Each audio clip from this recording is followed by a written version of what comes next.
Le ciel gris des monts Pocono pesait bas, un de ces ciels d'automne si lourds qu'ils vous oppressent la poitrine et rendent chaque souffle laborieux.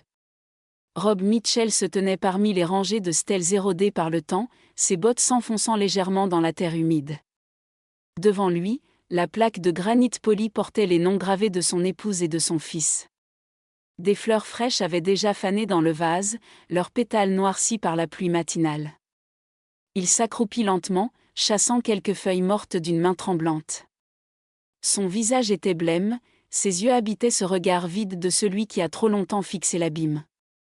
3 ans s'étaient écoulés, mais le souvenir de cette nuit lui adhérait à l'âme, tenace comme une seconde peau.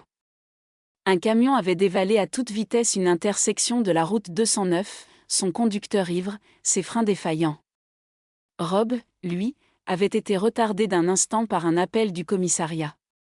Sa femme et son petit garçon ne sont jamais rentrés. Leur voiture avait été broyée contre la glissière de sécurité, pliée comme une feuille de papier. Il se souvenait des sirènes, des gyrophares et des voix des ambulanciers qui s'étaient tus en l'apercevant. Le chauffard, l'homme qui avait anéanti sa vie, était ressorti libre du tribunal. Une simple peine avec sursis. De l'argent avait changé de main, des faveurs avaient été monnayées. Ce fut le jour où Rob Mitchell, autrefois un enquêteur respecté du bureau du shérif du comté de Monroe, cessa de croire en la justice. Il démissionna une semaine plus tard, rendant son insigne et son arme. La loi, se disait-il, n'était pas faite pour des gens comme lui, ni pour les morts qu'il venait d'enterrer. Rob resta accroupi près de la tombe, murmurant des mots que nul autre n'entendrait. « Je suis désolé. J'aurais dû être là. » Sa voix se brisa, emportée par le vent. Il effleura les noms gravés, son pouce traçant les lettres comme pour les mémoriser une fois de plus. Puis il se releva, les épaules basses, les mains enfoncées dans les poches de sa veste usée. Le cimetière était désert, à l'exception de quelques corbeaux perchés sur la clôture en fer. Leurs croassements le suivirent tandis qu'il descendait le chemin de gravier. Le monde autour de lui se fondait en couleurs ternes, l'herbe mouillée, les pierres pâles, le ciel qui basculait dans le crépuscule. Chaque pas semblait plus lourd que le précédent. Lorsqu'il atteignit la route, sa poitrine était oppressée, l'air pesant.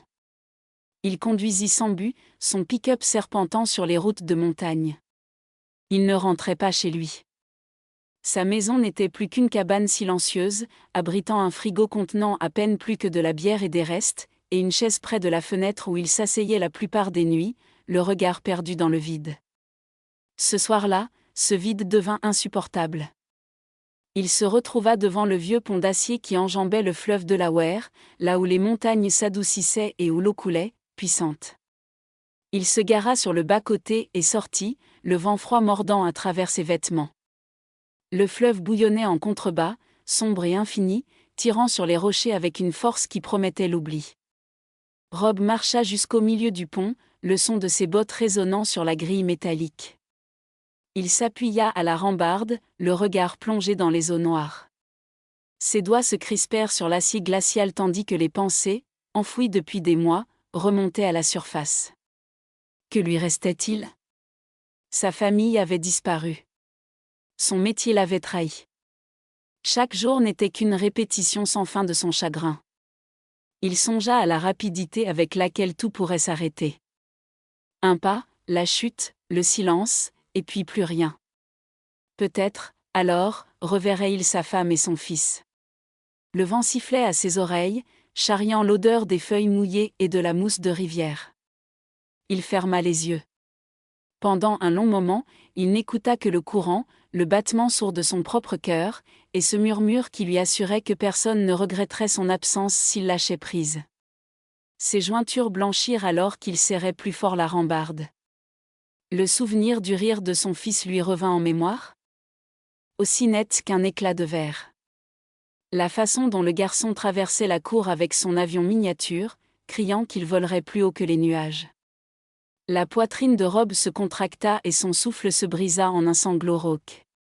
Il recula du bord, le visage entre les mains. Il n'était pas prêt. Pas ce soir. Mais l'obscurité le suivait, pas à pas, tandis qu'il s'éloignait de la rivière. Il tituba jusqu'à son camion, claqua la portière et resta assis là, silencieux, moteur coupé. Le tumulte de l'eau résonnait encore à ses oreilles. Le pont ne l'avait pas pris, mais l'idée persistait, lancinante, promettant la libération. Quelque part en lui subsistait une lueur de survie, faible et tenace, sans qu'il puisse en expliquer la raison. Pour Rob Mitchell, la vie s'était rétrécie en un couloir de deuil, et cette nuit n'était que le début d'une histoire qu'il n'aurait jamais imaginé vivre. La nuit devint plus froide tandis que Rob conduisait son camion sur la route sinueuse qui longeait la forêt de Pocono. L'orage était passé depuis des heures, mais l'air restait chargé d'une odeur de pain mouillé et de terre. Il ne savait pas vraiment pourquoi il roulait par là. Peut-être pour fuir le silence de sa cabane, ou pour échapper aux pensées qui avaient failli le précipiter du pont. C'est alors qu'il l'aperçut. Au premier abord, il crut à de simples débris charriés par l'orage, une forme sombre sur le bas-côté, à moitié cachée par les broussailles. Il ralentit, ses phares balayant le talus, et sa poitrine se serra lorsqu'il réalisa qu'il ne s'agissait pas de débris. Une jeune femme gisait là, immobile, son visage pâle encadré par des cheveux humides. À ses côtés veillait un grand chien au poil emmêlé, le regard incandescent d'une loyauté farouche. L'animal grogna doucement lorsque Rob s'arrêta, mais ne s'écarta pas. Rob sortit lentement, les mains levées en un geste apaisant. « Doucement, mon grand », murmura-t-il d'une voix ferme. « Je ne vais pas lui faire de mal. » Le chien resta sur ses gardes, la queue raide, mais ne chargea pas. Sa posture protectrice suffit à serrer la gorge de Rob. Il reconnaissait cette forme de dévotion. Il s'accroupit près de la femme, lui touchant délicatement le poignet. Son pouls était faible, mais sa peau était moite et sa respiration saccadée. Elle semblait avoir la vingtaine, peut-être moins, avec des traits délicats qui suggéraient une vie autrefois bien différente. Ses vêtements étaient humides et déchirés, ses chaussures couvertes d'une boue qui témoignait de kilomètres de marche. Rob jeta un œil sur la route déserte. Ici, aucune ambulance n'arriverait à temps. Il ne pouvait pas la porter seul, pas avec son chien qui surveillait chacun de ses mouvements. Il se redressa, faisant signe aux phares qui approchaient dans le virage.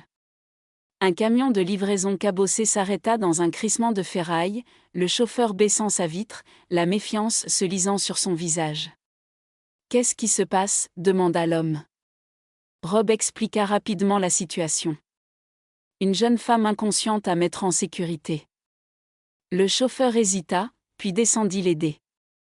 Ensemble, ils la soulevèrent avec précaution, l'inconnu tenant le chien à distance avec une patience prudente. Ils réussirent à l'installer à l'arrière du pick-up de Rob. Le chien, après un instant de tension, bondit à côté d'elle et posa sa tête sur ses genoux, en gardien. Rob glissa un billet froissé dans la main du chauffeur. « Merci. C'est suffisant. » L'homme hocha la tête, marmonna quelque chose sur les choses étranges qu'on voit dans ces montagnes, et disparut dans la nuit.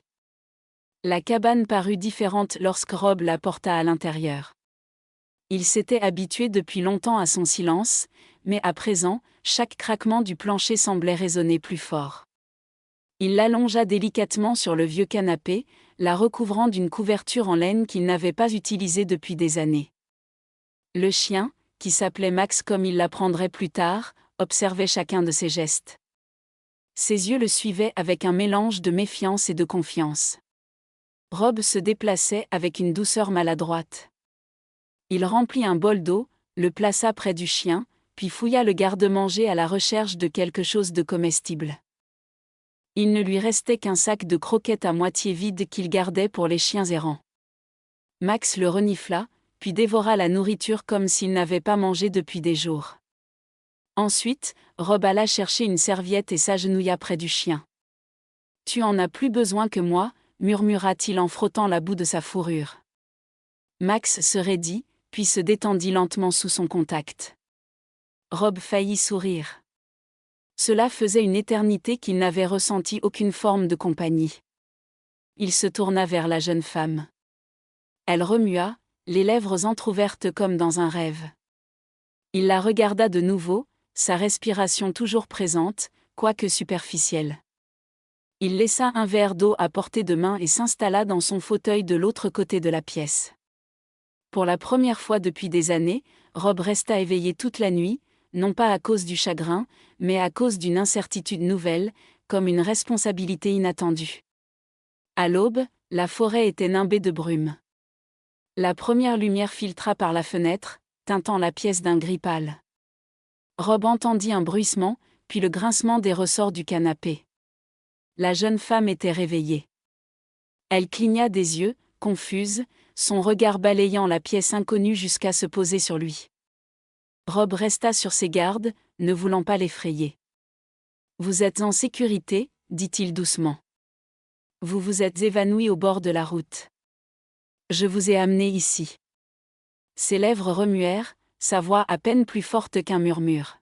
« Où suis-je ? » ?»« Chez moi, près de Stroudsburg. Vous avez été inconsciente toute la nuit. » Il marqua une pause, puis ajouta doucement, « Vous devriez boire un peu d'eau. » Elle se redressa lentement, Max se blottissant contre elle. Elle prit le verre d'une main tremblante, but une gorgée avant de le reposer. Ses yeux, clairs mais empreints de peur, croisèrent les siens. « Merci, » dit-elle d'un ton hésitant, comme si elle n'était pas habituée à la gentillesse. Puis, après un long silence, elle ajouta, « Je m'appelle Sarah. » Rob hocha la tête. Rob Mitchell. Le silence s'installa entre eux, fragile mais tangible, jusqu'à ce que Max le rompe par un jappement discret. Sarah se pencha, caressa la tête du chien, ses lèvres s'incurvant en un sourire infime et hésitant. À cet instant, Rob sentit quelque chose basculer. Il ne savait pas encore quoi, mais il savait que la nuit sur le pont n'avait pas été sa dernière nuit. Les premières minutes après son réveil, Sarah parla à peine. Elle restait assise au bord du canapé, une main posée sur la tête de Max, l'autre agrippant la couverture comme si elle craignait qu'elle ne disparaisse. Rob se déplaçait avec lenteur dans la pièce, préparant un café qui emplit la cabane d'une odeur qu'elle n'avait pas connue depuis des mois. Lorsqu'il lui tendit une tasse, elle l'accepta à deux mains, les yeux baissés. « Avez-vous besoin d'aller quelque part ?» demanda-t-il d'une voix prudente, presque formelle. Sarah secoua la tête, des mèches de cheveux noirs retombant sur son visage. « Non, nulle part. » Le silence qui suivit fut lourd, mais Rob le connaissait bien. Il vivait dans ce silence depuis des années. Elle ne voulait pas s'expliquer, et il n'était pas homme à insister. Il s'adossa au comptoir, l'observant dans la douce lumière matinale. « Eh bien, » dit-il enfin, « cet endroit est plus grand que nécessaire. Vous pouvez rester un moment. » Sans engagement. Ses yeux se levèrent vers lui, la surprise manifeste. « Considérez-vous comme une invitée. Ou une amie, si vous préférez. » Son ton était factuel, pragmatique. Mais intérieurement, ces mots le troublaient. Il avait fui toute compagnie depuis l'enterrement. Et voilà que, sans même y réfléchir, il en offrait à une inconnue. Sarah hésita, puis acquiesça d'un léger mouvement de tête. « Merci. Juste pour un temps. » À partir de ce jour, le rythme de la cabane se mit à changer. Sarah commença modestement, en pliant la couverture qu'elle avait utilisée, en rinçant sa tasse sans qu'on le lui demande. Mais en une semaine, elle fit davantage, elle essuya les plans de travail, balaya le sol, réorganisa les étagères comme si c'était une seconde nature. Elle préparait des repas simples, du genre que Rob n'avait plus pris la peine de cuisiner depuis la mort de sa femme. L'odeur du pain chaud et de la soupe mijotée remplaça l'odeur rance de la bière et de la poussière. Rob essayait de ne pas le remarquer, mais c'était impossible. Chaque soir, en rentrant de ses promenades, la cabane ressemblait moins à un tombeau et davantage à une maison. Pourtant, une distance subsistait entre eux. Elle ne lui livrait aucun détail sur sa vie, et il ne lui posait aucune question. Max, lui, se moquait de ces frontières invisibles. Le chien se déplaçait librement entre eux, sa queue battante et sa présence chaleureuse adoucissant l'atmosphère. Si Rob restait assis trop longtemps à table, Max lui donnait un coup de museau jusqu'à ce qu'il se lève pour le sortir. Si Sarah semblait trop pâle, Max grimpait sur le canapé et pressait son corps chaud contre elle. Plus d'une fois, Rob se surprit à sourire de cette scène. Un soir, alors que Sarah avait préparé un ragoût, Rob se cala dans son fauteuil et l'observa. Elle remuait distraitement son bol, le regard perdu. « Vous êtes doué pour ça » dit-il doucement. « Pourquoi ?»« Pour redonner vie à un lieu. » Ses lèvres esquissèrent un sourire qui n'atteignit pas ses yeux. « C'est plus facile quand on s'occupe. » Rob hocha la tête. Il ne connaissait que trop bien cette vérité. Les jours se succédaient, rythmés par une routine tacite. Sarah faisait le ménage, cuisinait et restait la plupart du temps seule. Rob coupait du bois, réparait des choses sur la propriété et gardait ses distances. Leurs échanges étaient brefs, polis, empreints d'une prudente retenue.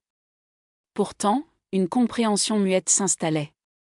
Ils étaient deux âmes brisées partageant le même espace, chacun portant des fantômes que l'autre ne pouvait voir. Les voisins ne tardèrent pas à le remarquer. Dans les petites villes nichées au pied des Poconos, rien ne reste secret bien longtemps. Madame Carter, qui habitait au bout du chemin, vit Sarah rentrer des provisions et raconta plus tard à sa belle-sœur que Rob Mitchell avait enfin laissé quelqu'un entrer chez lui. Au restaurant du coin, les rumeurs allaient bon train. Il ne boit plus seul tous les soirs. Une jeune femme vit avec lui. Peut-être qu'il tourne enfin la page. Les ragots parvinrent jusqu'à Rob, à travers les regards en coin et les conversations qui s'interrompaient à son arrivée. Il les ignora, mais au fond, il savait ce qu'ils signifiaient. Pendant des années, on l'avait considéré comme une cause perdue, le veuf qui avait tout perdu. Désormais, on le regardait différemment, avec une sorte d'attente, comme pour voir si la vie allait reprendre ses droits. De retour à la cabane, il surprit une fois Sarah en train de fredonner en travaillant, une mélodie douce, presque oubliée. Le son le désarçonna, lui rappelant une époque où le deuil n'avait pas encore tout dévasté. Il ne fit aucun commentaire, mais ce soir-là, assis près de la fenêtre avec une tasse de café, il sentit que l'air de la maison était plus léger. Pourtant, la distance persistait. Parfois, il la surprenait à regarder par la fenêtre, le visage assombri par une ombre qu'il ne pouvait nommer. Parfois, elle sursautait lorsqu'il entrait dans une pièce, comme tirée d'une lointaine rêverie. Il voulait lui demander ce qui la hantait, mais les mots ne venaient pas. Il laissait plutôt Max combler ce fossé. Le chien bondissait entre eux, la queue frétillante, comme déterminé à recoller les morceaux de leur vie, un instant après l'autre. Et lentement, contre le silence des montagnes, contre le chagrin qui rongeait encore leur cœur, la cabane recommençait à respirer. Les soirées d'octobre tombaient vite dans les montagnes. À 18h, la forêt était déjà plongée dans l'ombre, et la cabane projetait la faible lueur d'une unique lampe. Rob était assis à table, Sarah en face de lui, les restes du dîner entre eux. Elle avait encore fait un ragoût de poulet, et bien qu'il parlât peu, il en mangeait chaque bouchée. Ce soir-là, cependant, le silence s'éternisa. Il posa sa cuillère, ses doigts caressant le bord de son bol. « Vous avez déjà perdu quelque chose ?» demanda-t-il lentement. « Quelque chose que vous savez ne jamais pouvoir retrouver. » Sarah se figea, sa cuillère en suspens. Elle ne répondit pas, et pendant un long moment, Rob crut qu'elle allait se lever et partir. Mais elle reposa doucement sa cuillère, les yeux fixés sur lui. Il inspira profondément, les mots lui raclant la gorge. « Ma femme, mon fils, il y a 3 ans. Un accident de voiture. Un chauffard ivre a grillé une intersection. Sa mâchoire se crispa. Ils n'ont pas survécu. » Le visage de Sarah s'adoucit, ses mains se joignant sur ses genoux. Rob essaya de se retenir, mais les vannes étaient ouvertes. L'homme qui a fait ça s'en est tiré. De l'argent, des relations, ça lui a valu une petite tape sur les doigts. Une peine avec sursis. Il eut un rire amer, sans aucune joie. La loi était censée signifier quelque chose. Ce n'était pas le cas. Je me suis dit que j'en avais fini. Avec la justice, avec les gens, avec tout. Parfois, je pense encore à en finir. Ces mots restèrent suspendus dans l'air, d'un poids écrasant. Il les avait portés en silence pendant des années, et maintenant, prononcé à voix haute, il le laissait chancelant. Ses yeux le brûlaient, et avant qu'il ne puisse s'en empêcher, une larme roula sur sa joue. Il pressa une main contre son visage, honteux. Mais il sentit soudain un contact léger. Sarah s'était levée et se tenait à côté de lui, la main délicatement posée sur son épaule. « Vous n'avez pas apporté ça tout seul, dit-elle doucement. Rob se tourna légèrement, son regard croisant le sien. Ses yeux à elle brillaient d'une lueur qu'il ne pouvait nommer de la tristesse, peut-être, ou une forme de reconnaissance. Elle hocha la tête, un geste imperceptible, comme si elle comprenait trop bien le deuil. Pour la première fois depuis des années, le barrage céda. Ses épaules furent secouées de sanglots silencieux et brutaux. Sarah ne bougea pas. Elle resta simplement là, sa main fermement posée sur lui, un point d'ancrage tandis que le poids se déversait. Quand ce fut fini, il s'affaissa sur sa chaise, épuisé, le souffle court. Sarah retourna tranquillement à sa place, son expression indéchiffrable. « Vous avez perdu quelqu'un aussi, dit-il enfin. Ses yeux se posèrent sur ses mains. J'ai perdu plus que je ne peux l'expliquer. Rob attendit, mais elle n'en dit pas plus. Elle se contenta d'un léger sourire, presque une excuse. Disons que je sais ce que c'est que de sentir le sol se dérober sous ses pieds. Quelque chose en lui voulait insister, lui demander quelle histoire se cachait derrière ces mots, mais il se retint. Quelle que soit sa douleur, elle n'était pas prête à la partager. Il comprenait cela. Dans les jours qui suivirent, quelque chose changea entre eux. Leurs conversations s'allongèrent, tout en restant prudentes. Rob se surprit à écouter le bruit de ses pas dans la cabane, le son de son fredonnement lorsqu'elle se croyait seule. Il la surprit une fois à l'observer alors qu'il sortait, son expression douce, presque mélancolique. Et pourtant, chaque fois qu'une proximité semblait naître, elle se retirait. S'il lui effleurait la main par inadvertance, elle tressaillait, puis forçait un sourire poli. S'il s'attardait trop dans la conversation, elle trouvait une excuse pour s'esquiver. C'était comme si elle se tenait à la frontière entre le désir et la peur d'une connexion. Un soir, alors que le feu crépitait dans l'âtre, Rob se surprit à se pencher plus près. Il parlait tranquillement de choses et d'autres. Des livres qu'elle avait lus, du genre de musique qu'il écoutait en voiture. Il remarqua la courbe de ses lèvres, la chaleur dans ses yeux. L'espace d'un battement de cœur, l'air entre eux s'épaissit. Il faillit lui prendre la main. Presque. Mais elle se décala, son regard se posant sur Max, étendu sur le tapis. Elle se pencha pour caresser la tête du chien, comme pour rétablir une distance de sécurité.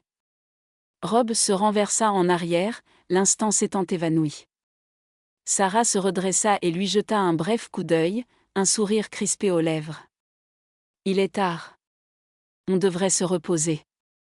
Il hocha la tête, ravalant les mots qui lui venaient. Cette nuit-là, allongé dans le noir, écoutant les craquements de la vieille cabane, il réalisa qu'un fil étrange les unissait. Le chagrin, la perte, les vides qu'il portait. Mais s'il lui avait laissé entrevoir ses cicatrices, elle gardait les siennes cachées derrière des murs qu'il ne pouvait pas encore franchir. Ainsi, leur vie avançait dans une danse fragile, où les moments de complicité étaient vite éclipsés par le recul. La cabane abritait leur silence, leurs phrases inachevées, leurs gestes manqués.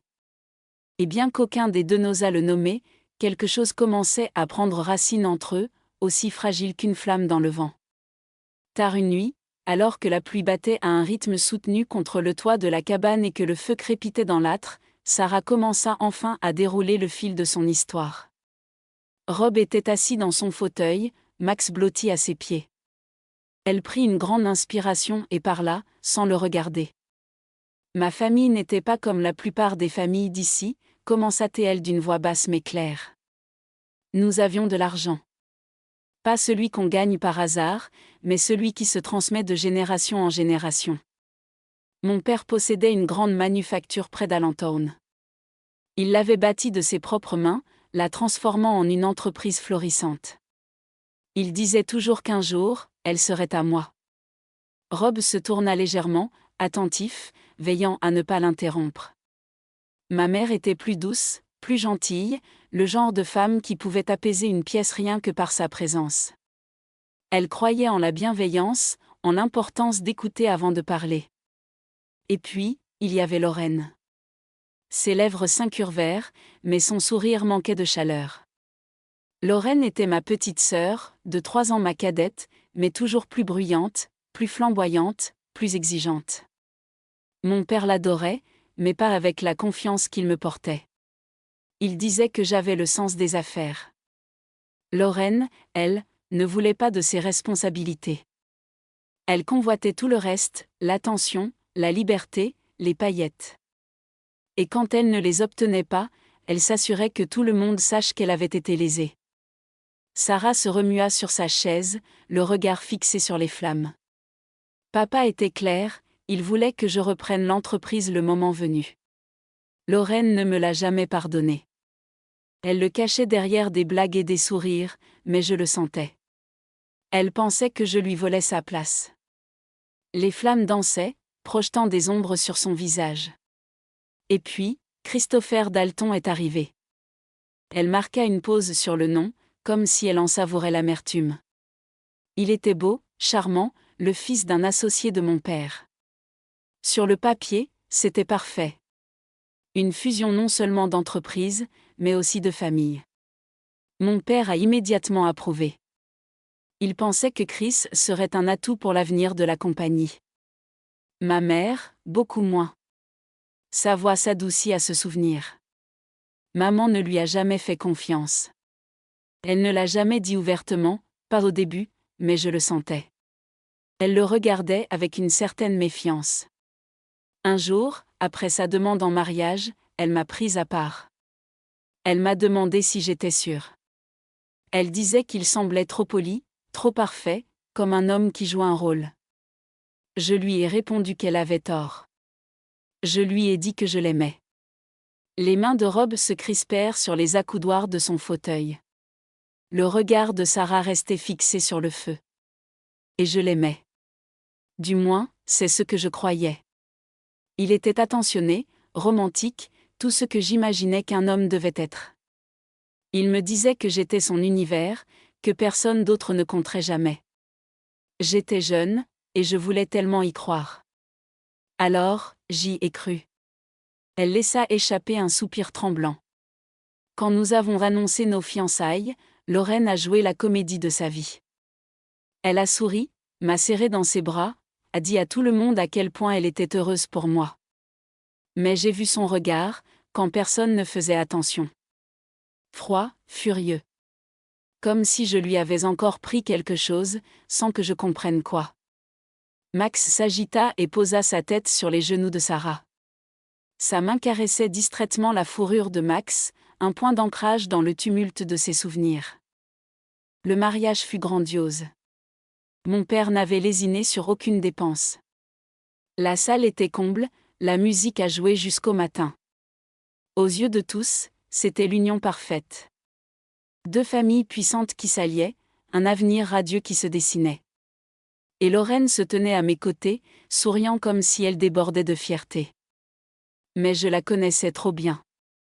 Derrière ce sourire de façade, je sentais sa haine. Elle me détestait d'avoir la confiance de mon père, l'avenir de l'entreprise, et maintenant, un mari qu'elle ne pouvait pas contrôler. Sa voix se brisa légèrement. Je me disais que ça n'avait pas d'importance. Je pensais qu'une fois qu'elle me verrait heureuse, son amertume s'apaiserait. Mais j'avais tort. Je ne voyais pas à quel point le mal était profond. Je ne voyais pas ce que cela allait me coûter. Rob se pencha légèrement en avant, une inquiétude silencieuse sur le visage. Il ne la pressa pas, la laissant raconter son histoire à son propre rythme.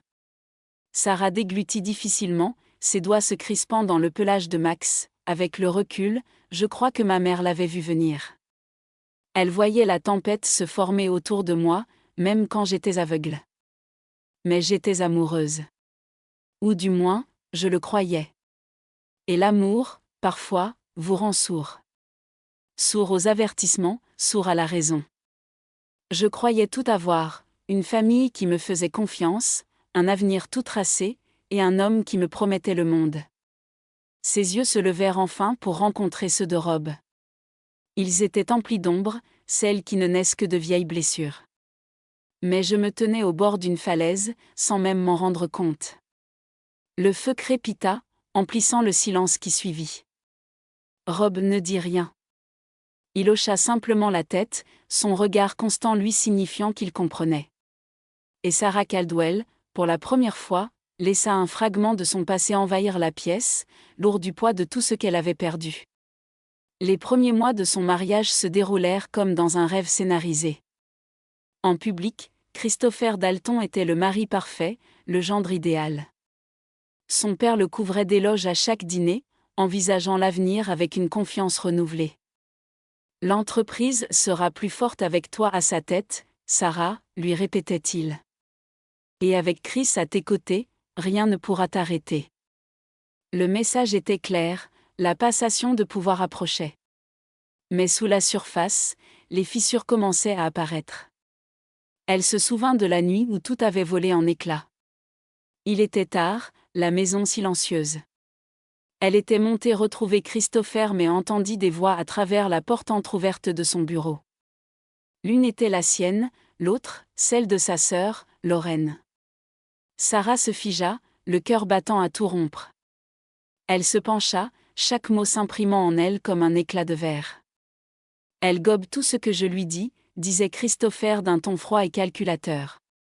Le rire de Lorraine fusa, sec et amer. Bien sûr qu'elle y croit. Elle s'est toujours crue plus intelligente. Laisse-la penser ça. Une fois mon beau-père à la retraite, la compagnie sera à nous. Les genoux de Sarah cédèrent. Elle s'agrippa à la rampe pour ne pas s'effondrer. Elle resta là, paralysée, écoutant l'homme qu'elle aimait et la sœur en qui elle avait eu confiance conspirer pour l'effacer de sa propre vie. Les jours suivants furent un cauchemar éveillé.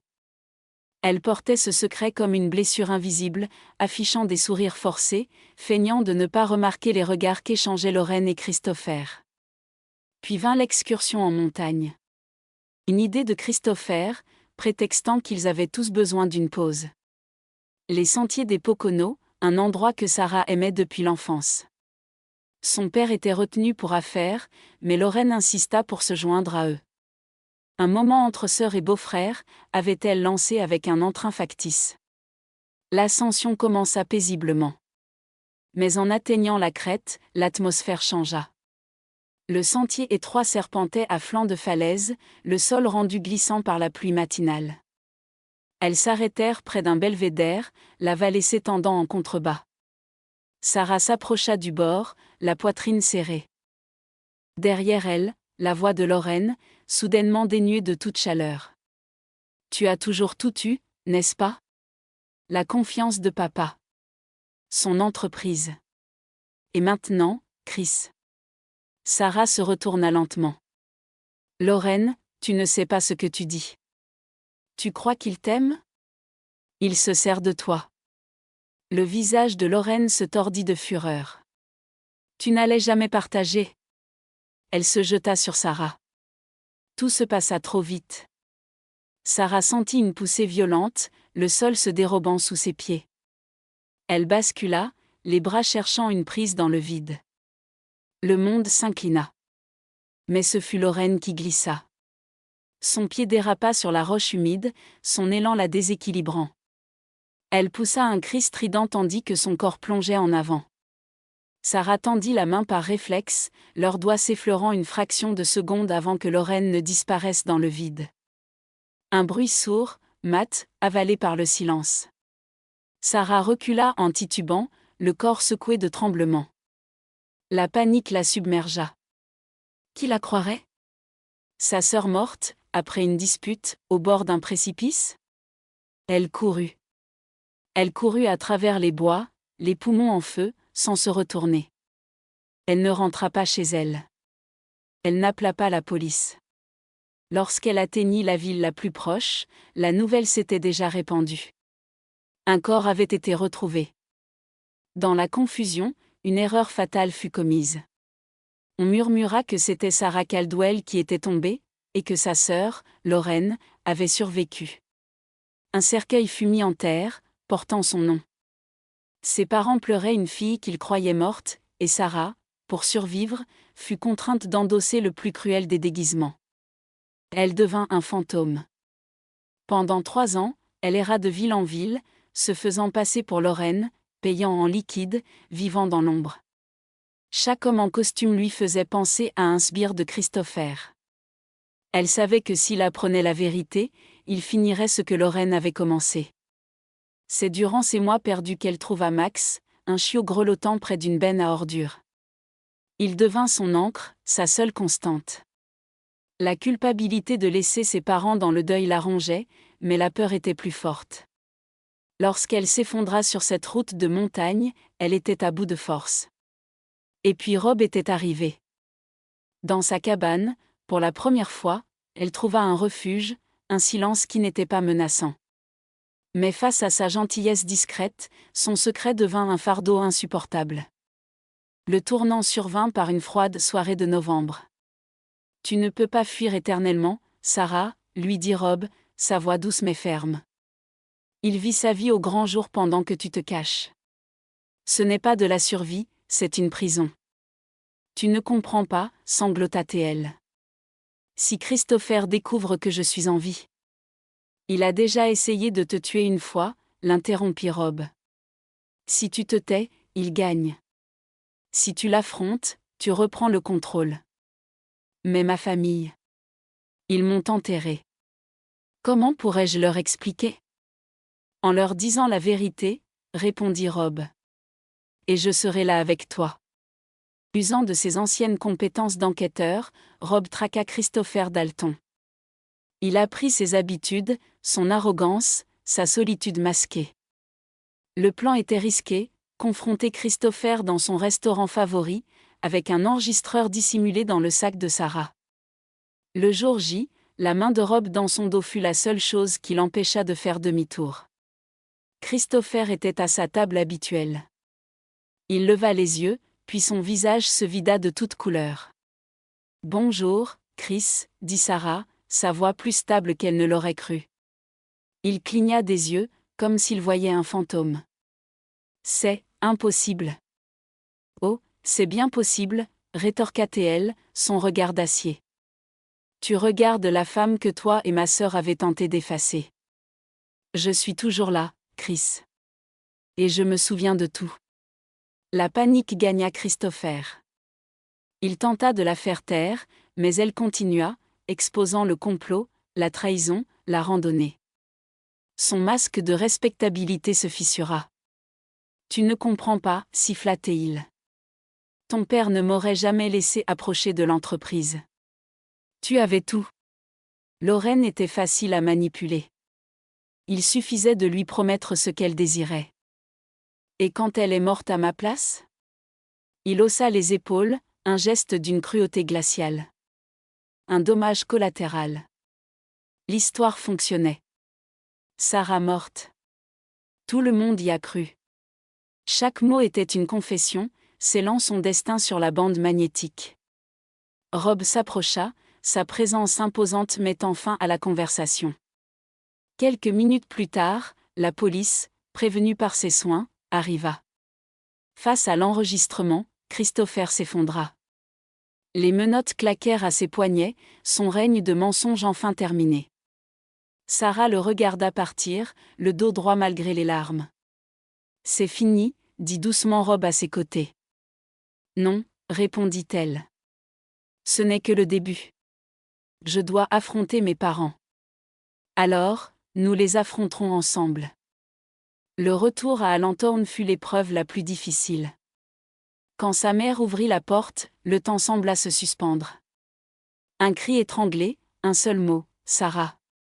Elles s'effondrèrent dans les bras l'une de l'autre, un mélange de sanglots, de joie et de douleur inimaginable. La vérité fut révélée, brutale et libératrice. La famille Caldwell, brisée par le deuil d'une fille et la trahison de l'autre, commença le long chemin de la guérison.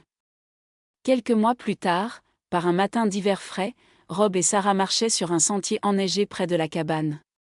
Max bondissait devant eux, ses aboiements joyeux résonnant dans l'air pur. « Je n'aurais jamais cru revoir ça », dit-elle doucement, le regard perdu sur la lumière filtrant à travers les pins. La paix. Un avenir. Moi non plus, répondit-il, sa voix basse. J'avais oublié à quoi ressemblait la lumière. Il s'arrêta et se tourna vers elle. Les cicatrices de leur passé ne disparaîtraient jamais, mais ici, dans le silence des bois, elles semblaient moins douloureuses. Il m'a sauvée, murmura-t-elle en caressant la tête de Max qui venait de les rejoindre. Mais toi aussi, Rob. Il prit sa main, ses doigts s'enlaçant aux siens. Nous nous sommes sauvés l'un l'autre. Main dans la main, avec Max trottant joyeusement à leur côté, ils reprirent le chemin de la cabane. Les bois des Poconos, autrefois témoins de la mort et de la trahison, devenaient le décor de leur lente renaissance. Pour Rob Mitchell et Sarah Caldwell, l'histoire n'était plus celle des fantômes qu'ils avaient fuis, mais celle du foyer qu'ils construisaient ensemble, un pas après l'autre.